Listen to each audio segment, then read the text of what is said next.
23.8.2025. Tästä on nyt pari viikkoa reippaasti vedetty elokuun alusta, eli kolmattakin viikkoa, ja aina vaan kypsyy joka päivälle uudet mustikat. Tässä olikin 70 mustikkaa, tuli muutama päivä sitten vedettyä, ja tässä nyt ei ole enää niin paljon noukittavaa, mutta asia näkyy kypsyvän vielä tulevillekin päiville. Artisokka kasvaa jo yli 185 senttisenä tässä mun yläpuolellani, ja raparperiäkin on, että nämä kotipuutarhat kannattaa jokaisen suunnitella, ja niissä olen käytettävissä talonmiespalvelu@gmail.com, ja seuraavaksi popsitaan pensasmustikkaa suoraan puskasta.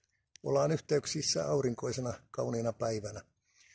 Ukrainan itsenäistymispäivänä mennään katsomaan nyt seuraavaksi Ukrainan itsenäisyysjuhlaa Tampereen keskustaan. Se on moro.